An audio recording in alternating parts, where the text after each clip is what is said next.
Homeschoolers have the incredible advantage of time and the flexibility to pursue their passions. And today it is my joy to bring to you 3 dedicated Catholic teens running a successful competitive robotics team in their Texas community. Join us today for Catholic Homeschoolers Building Robots.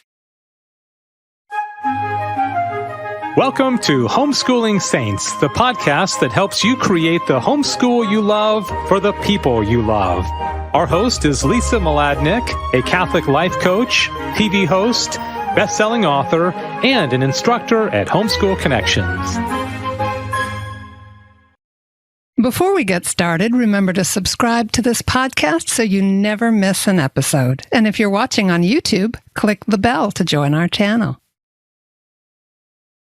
Hello and welcome. I'm Lisa Mladinich, your host, and today I have the 3 leaders of an award-winning robotics team from Texas, and it's my joy to introduce you now to Krishna Putra, Nathan Miner, and Emma Miner. Emma Miner is an 18-year-old high school senior. This is her 7th year on Teach Robotics, and she is the CEO. Emma also enjoys dancing and spending time with friends. Nathan Miner is 16 and in 11th grade. This will be his 7th year on Teach Robotics as well, and this year he is Executive Vice President, EVP, and IT Director. Krishna Putra is a high school sophomore homeschooler. This is his 6th year on the Teach Robotics team, and he is currently the Director of Engineering. Besides doing robotics, Krishna is a longtime altar server. Also, he enjoys juggling and playing various sports with his friends. And you can find the team and what they're doing with competition at teachrobots.org, just how it sounds, teachrobots.org. Oh my goodness, I'm so excited to have this conversation. Welcome to the show, everybody. Thank you. All right, so let's go around. Well, let's start with Emma, and would each of you just introduce yourselves and explain your role in the organization and say a little bit more about your history on the team? Yeah, my name is Emma Miner. I am currently the CEO of Teach Robotics. I joined when I was 12 years old, and I've been doing it ever since. It's truly been something that's changed my life. I mean, pretty much every single one of my friends I've made through this team. And it's just, I feel like it's such an amazing experience to have. So. Yeah, it's so nice when we find a groove, right? And people who love what we love, that's a rare thing. And adults struggle to find that because we're so busy. But thank God, that you've found this. It's really so good. I love that you made that point, just personally, that it's been so good for you. What about you, Krishna? Well, so I'm the Director of Engineering. Our team is structured like a company. So as a Director of Engineering, I have several managers under me. So I need to ensure that the robot design, robot build, and the field for us to practice on gets finished on time, set deadlines, things like that. Oh, that's interesting. Well, you just said a field to practice on. Does that mean a space for building? So space for our robot to drive on. Oh, not neat. Like this. Yeah. Ah, all right. I guess we'll get around to that. That sounds really interesting. Nathan, what about you? Mm-hmm. Yes, so I'm the Executive Vice President, which means pretty much I just assist the CEO. That's during board meetings, I send emails, and I help make executive decisions for the team. As IT Director, pretty much means I look over and assist our less experienced members in building our website and programming the robot. Oh my gosh, I love the sound of this. It sounds like you're all learning not only leadership, but how the roles complement each other and how you can work together to make something happen. It's almost, when you think about it technically in a robot, right? All the parts have to work together, but it's such an important team building thing just to have something that drives your passion to work together like this. Wow, that's amazing.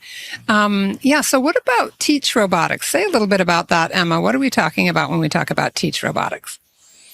Yeah, so Teach Robotics is our homeschool team. It's with our homeschool group. So TEACH stands for the Texas Association of Catholic Homeschoolers.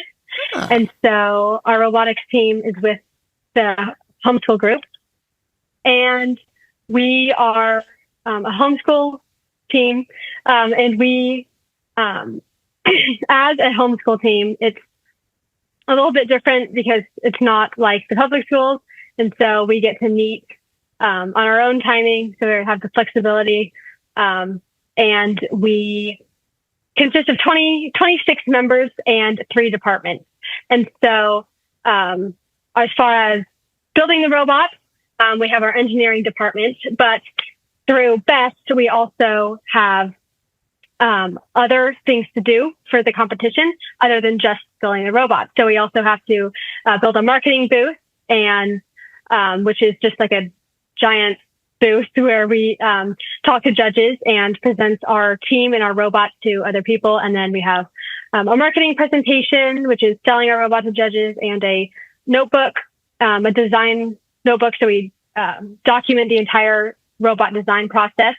And so our team is split into 3 departments, and so we have an engineering department, an IT for programming the robot and making our website is our IT department, and our marketing department, which is all the marketing stuff. And so it's more than just building the robot. It's also the marketing side of things. And so it's also been a learning experience. Yeah, yeah. So I know that I kind of switched things around on you, but just say a little bit about how you got into it too, Emma. I don't want to miss that chance to hear where it began for you. Yeah. So I got into robotics. One of my friends is doing it, and she invited me to a meeting and over the summer, and I went, and I just loved it. And I came back and been coming back for 7 years now. Wow. So it's been a fantastic experience. Yeah, really, a lot of growth for sure. Yeah, yeah. That's so much fun to be growing together. Kristen, what about you? What drew you in? Well, my family got in. So I'm the second child. So my older sister came in first. So I just kind of followed her. Although she was part of the marketing, I'm part of the engineering, I just got attracted to that. But my family in the beginning got invited by just a bunch of our friends who were in the team. So they invited us to join once we were old enough. So that's what we did. Yeah, I love it, the way it kind of caught fire from one person to the next. How about you, Nathan? Yes. What pulled you in? So I joined the team. Yeah, go ahead. I'm sorry. Sorry about that. It's okay. So I joined, it was kind of just as a extracurricular, but at the time I was only 10 years old and the age limit was 13. So it was me and 2 other people who wanted to join. They put us in a little probation period. So we were technically on the team, but if we did something wrong, they just needed to make sure that we can actually be of use to the team and stay on task. And I guess I did really well. They let me into the team. But it's so much more than just an extracurricular. It kind of became like a full-on commitment, especially this year as EVP. Throughout the summer, I have to attend board meetings and send emails. So it's more than just a little extracurricular. It's hard conflicting what you like during the school year, the robotics with the school you have to do, especially as a homeschooler. But yes, really enjoy it. Oh, wow. Yeah, no, it is a lot. And love that you're learning to do that, because when you're involved in something like that, where you've got competitions and you've got board meetings, there's all sorts of deadlines. And I've talked to college admissions people who say how much they love having homeschoolers on campus for a multitude of reasons. They're great independent researchers. They're great campus citizens. They tend, especially the Catholic colleges will say we love them bringing, their strong faith and all of that, their Catholic identity. But one thing that a lot of homeschoolers struggle with is deadlines. And this sounds like something that really hones your ability to step into kind of adult pursuits, not too far down the road, because you've already learned to be inside those kinds of demanding structures, which is great. Not every homeschool experience is like that. I know you talked about, Emma, there's all these moving parts, and I just love hearing about that. You started to step us into the marketing and other parts of it. What's the competition like? How does it work? Yeah, so our competition is provided by BEST Robotics, and BEST is Boosting Engineering, Science, and Technology. It's an acronym. BEST puts on the competition, and it is an 8-week competition. And so tomorrow actually is our kickoff, and we'll get to find out all about the theme and what our robot is actually supposed to do tomorrow. And then from there, we'll have 8 weeks until game day, which is when our robot competes. And so during those 8 weeks, we'll have to set deadlines and stuff and get all of our stuff done. Each of the departments will have to get all of the stuff done. And it's really fun because it's just really fun to see on game day everything come together. It all feels so stressful on kickoff, but tomorrow is when we're just like, oh my goodness, like the game it's going to be a really hard year. But then we get to game day, it's like, oh, it was all worth it because it's so much fun to just compete with the team and see everyone in the stands cheering and cheer on our team. So if anyone has anything that they'd like to share about when you get the theme and the requirements, right, that you have to build to in order to compete in this thing, what happens in the team? Do you dive right into brainstorming, or are there really specific stages and steps? Is there more structure to it than that? How do you jump into that? And any of you can just, anyone that has a thought, just jump in and share. Maybe, just kind of do that or something so the others know to wait, and we'll just tag team in. Go ahead, Krishna. So we first have to read through the rules. There's a game-specific rules. It's about 20 pages. It tells all about the game. It gives the different scoring opportunities and a scoring summary. So we go through that, and then we figure out which ones are worth to go for, because every round only lasts 3 minutes, and we can't do everything in it. So we have to figure out which ones are the best for us to be able to do. Wow. Depending on their scores and how easy it is to do it, things like that. All right. And then once we get that done, and then we try to think about ideas on how the robot can do it. So maybe an arm or a magnetic attraction or something, things like that. Oh, I love that. So you're visioning it out. You're making choices. You're creating priorities, and then looking at options for design. Yeah. Is that like a meeting that's a little chaotic with everybody kind of coming up with thoughts, or does it feel like more of a creative synergy at that point? I think it's chaotic because some people even don't understand the rules in the same way as other people do, so that they're a bit confused, wait, why are you doing that? So it takes a little time to get everybody on board and just acclimate to these 20 pages of possibilities and challenge. Nice. Yeah, Any other definitely. thoughts from other members of the team on that? Yeah, go ahead. Unless you wanted to say something else about that, Krishna. No, I'm good. You're good? Okay. That's it. Yeah. Anybody else want to add anything about what that's like right at the beginning? yeah, I agree with Krishna. It's all very chaotic, and I'd add that also it's not we get home from kickoff and we have an idea. It can take us up to, I think it's the longest it's taken us probably 3 weeks to come up with our strategy and design. And then sometimes it'll only take 1 week and we have our design and we're ready to build. And it depends on the year, and it depends on the team. And I just think it's really interesting to see how just from year to year, it's different, Yeah. It's exciting. Nice to know that there's, that every year is going to be different. That is exciting. Did you want to add anything to that, Nathan? You don't have to, but if you had a thought, that's fine. Yeah, I just think it is really interesting, the whole design process and how we do it. And we have to think of a design, and then we have to take that design and we have to construct a robot out of that. And I think that in itself is just a really neat thing we get to experience. Just the engineering design process. Yeah. I really enjoy that. Yeah. So that's when all the academics kick in, right? You go from the ideating and the rules and the structure, and then you start to put to work your technical skills. That's super exciting. Okay, everybody, we're just going to take a short sponsor break to hear from Homeschool Connections. We're here with the Catholic Homeschoolers Building Robots, Emma Miner, Nathan Miner, and Krishna Putra. Don't go away. We'll be right back. Hi, I'm Walter Crawford. And I'm Maureen Whitman. We are the co-founders of homeschoolconnections.com and proud sponsors of the Homeschooling Saints podcast, which is here to help you homeschool more joyfully, more easily, and more effectively. We want to thank you for listening. And we invite you to check out our courses at homeschoolconnections.com. And now, back to our program. All right, we're back with Catholic Homeschoolers Building Robots. And I want to start with Emma. Tell us a little bit about this year's theme for what you're going to build. Yeah, so this year's theme is Low G, and that's the name they've given to this year's theme.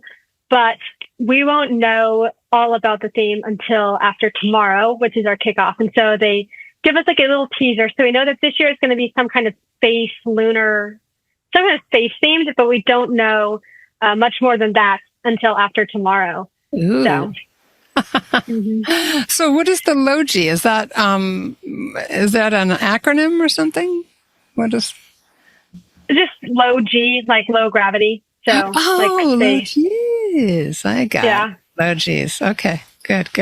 Yeah. All right. So, Nathan, would you tell us a little bit about what makes your team unique? What's different from other teams? Yes. So I think two things that really make our team different is one, the fact that we're homeschooled, and two, the fact that we're Catholic. And starting with homeschool, I think it has both its pros and its cons. Some of the pros are obviously that we have a more flexible schedule. And so we can roughly work with each of our members' schedules. And so they can be here.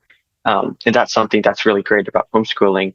But then one of the cons to it is some of our public school competitors, they have access to, in their facility, in their school, have access to laser cutters and 3D printers and this high equipment that we don't necessarily really have. And so for us to access this, we might have to go to a public library or like there's a makerspace in Dallas and we can go there to make these things. But it's much harder than just, going downstairs to doing it. And so that's some of the pros and cons. And regarding faith, I think I'll let Chris now handle that. He's our chaplain. Oh, yeah. Thank you. I just want to, if you don't mind, before we move on, just say, too, that I think every mom and dad or grandparent who's listening, and I'm hoping teens are listening to this as well, the resourcefulness that you have to have when you're outside the system is so strengthening. So many people are grow up because we live in a very wealthy country compared to other countries, having everything kind of handed to them. But you have to think it through and you have to find your resources and you have to get there and make it work. And that's much more, I would think, strengthening. Not that I wouldn't love to be able to endow you all with $1 million so you could have these things that if I could, I would do it. Anyway. All right. Yeah. So take us into the Catholic part of it for you, Krishna, as the chaplain for the team. It's exciting. Yes. So we have one of the positions is the chaplains. We have 2 this year, myself and another person, and we lead the beginning and ending prayers for each meeting. So, for example, the last meeting that we had, we prayed the Chaplet of Divine Mercy at the beginning. Mm-hmm. So we like to do those. And then we also have patron saints. So we have one dedicated to the theme. For example, this year, because it's space themed, we decided to choose St. Joseph of Cupertino, who is the patron saint of astronauts. So he's going to be our patron saint this year. Mm-hmm. And then we also have our perpetual patron saint, St. Macrina, the patron saint of robotics, and St. Jude Thaddeus, who's the patron saint of hopeless causes. He just kind of got stuck there after a while. It can feel kind of hopeless sometimes at the end. Oh, yes. No, I love that because you're getting such a richness of our beautiful saints, and yes. And that's really cool. I love that I can't even remember. I can't say the name now of Cupertino. Say the saint's name again. St. Joseph of Cupertino. Cupertino. Didn't he also levitate? Yes. Yeah. So we're talking about space travel, but we're also talking about like certain saints like Padre Pio and St. Joseph of Cupertino could actually achieve flight. Amazing. Love it. All right. So, so let's go around the room again. I'll start with Emma again. What's your favorite part of Teach Robotics? Oh man. I think my favorite part of Teach Robotics is probably just, the friendships that I've made on the team. And it's so, I know that these friends are the ones that I'm going to have for my life because it's so much more than just friendships. We're all working together for those 8 weeks towards this common goal of getting this robot done. And we're also growing so much in our faith that I think it's really just a very bonding experience for all of our friends. And so I just think that I just love the friendships and the memories that have been made through robotics. Yeah. Beautiful. Love it. What about you, Krishna? I think I also enjoy the friendship part. It's really fun because going through old pictures and just like looking at the friends and then just remembering, and then like maybe that person graduated 3 years ago and he's somewhere far away, but there's other people who you can keep on talking to even after they graduate. They're still here. They have their college here, so it's really fun. Yeah, I like the friendship. Yeah, neat to start to see too, as they leave this experience and go on, kind of how they're doing out there with all these cool skills. What about you, Nathan? What's your favorite part? Yeah, I think I just have to say the same thing as Emma and Krishna. I love the whole friend aspect of it. Like these mentors and these seniors that we look up to and they train us with their experiences from robotics. And then before you know it, we're in their places and we are building the robot. And there are younger members who look at us the same way we looked at those seniors. And I just think that's really unique. And we're there and we get in this Catholic community with our friends to build this robot. And I just think that's amazing. Yeah, it really is. And, the world has experienced so much isolation because of the lockdowns, for a couple of years there. And we really haven't fully recovered from it. And so the fact that what you're saying is so touching to me, and I think to a lot of people listening, is the togetherness, that we're better together, that those connections last, that when we're doing something meaningful together, as you said, Emma, we're on a mission, we're bonded by something that we all care about. And so you have that commonality, and yet you probably have, every different personality under the sun. And as you said, all different ages and people coming and going as they go off to college and things like that. What a thrill to be in a hub like that where people are really finding that meaning and that connection. Yeah. All right. Good. So let's talk about skills. You might talk about some of maybe your favorite skills, things that you're proud of, or maybe some surprising or unexpected skills that you've picked up through Teach Robotics, through this experience. You want to start us off, Emma? Yeah. I think a skill that I've learned that I was not expecting to have come away with, because, you expect to come away with the engineering, learning how to use the tools and stuff. And obviously I learned that as well. And that was very valuable. But I think something that was even more valuable that I didn't realize I was going to learn as much was the leadership aspect of it. Going into it, I never thought I'd be CEO. And so especially the last year has just been absolutely crazy and so much of a learning experience, learning how to lead and how to manage all my members, all the teams, or the department at the same time, and how to communicate with both students and parents and deal with conflict and just all the leadership skills that I was not expecting to learn. And I think that's been really beneficial for me. Yeah, you've probably heard the expression, heavy lies the head that wears the crown. I don't know if it's Shakespeare or what, but yeah, you got a lot on you.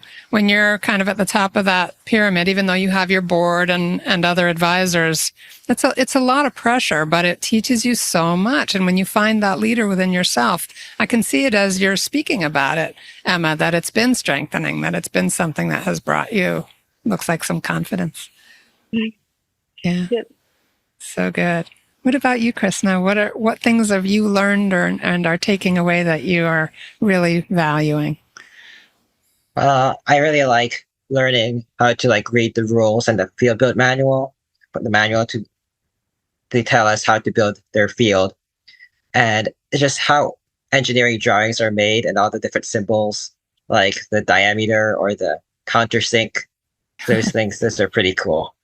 And Wow. I also learned how to like work with people who don't quite mash up with me. Like they maybe are, I'm more of a get things done person, and they're maybe more like a bit not quite as serious on some stuff as I am. And sometimes they don't feel the pressure that I do, but getting to work with them and being patient and things like that. Yeah. Yeah, that's huge. Yeah, because workplace tensions, any kind of family or team, right? There's going to be those kinds of tensions. But I love too that you're calling out the differences in what people bring to a work environment. You know, some people are much more interested in the social side, or others more interested in the technical side, or just getting it done, achieving the goal. Like we're all designed uniquely, and so if we can kind of figure out who brings what to the table that adds something, right? That we can call out those strengths, and then we start to complement each other. But I love that you're noticing that, because everybody is really different and can be hard to work together. Yeah, so good. All right. Thank you, Nathan. What are you walking away with from this experience? Or not walking away, but what are you taking from it that you're loving? Yes. So mine is very similar to Emma's, just this leadership aspect, and how like our company is based like a business and how we have all our departments and everything. And so that's something that is very real in the real world. So if I go out and I happen to have a leadership role in some company, I'll kind of know how it works and how it functions, and how to deal with different personalities, learn how to set deadlines and how to delegate work. Those are all things that I've learned at Teach Robotics, and I think could be very useful in the real world. Yeah. And those are the kinds of things that can help you. Like in leadership, I'm sure you've heard this by now. Like the leader, the expression that I have playing in my head from something I'm reading right now, is that the leader kind of creates the ceiling on how far the team can go by their mindset. But if a leader is open and communicating and delegating and sharing responsibility and trusting people on their own learning curve to start to be more competent as they learn their roles, then the operation can keep scaling and achieving more and more. And so I loved that you said that you learning to delegate and communicate and all those things that have come up in this circle. Those are the things that help to develop people. And that's huge in our world. Yeah, that's just so exciting. I'm so happy that you're learning those things. Yeah, so Emma, can you talk to us about how our listeners, if they want to support your team, someone out there is thinking, man, these kids are doing awesome things. I'd love to support them. What can we do? Yeah, you're always welcome to support us financially. You can do that by just going to our website. I think we have a donate page on our website, and which is teachrobots.org, and just donate. Anything helps. But if that's not something you're interested in, you can also support us by just watching us compete. I think it'll be on YouTube. Typically, the Cowtown is our hub, and so you can just look up Cowtown Best Robotics and just watch our team compete on game day, which is November 2nd. Okay. So we'll try to get this airing well before that so people can mark their calendars. November 2nd, 2024, since this recording will live a long time, God willing. All right. So we're going to get that link from you after we finish up. So as we're just kind of wrapping up, as we've had this conversation together, does anyone have any final thoughts? Just anything else you'd like to say to anyone listening out there that might be curious about starting something like this or following you? Anything else that just kind of is coming to your mind?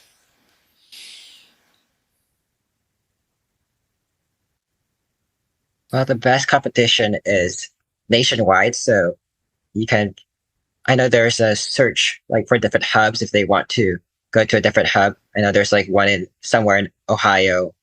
So there's not most of them are most of them are in Texas, but there are some in other states. Oh, good.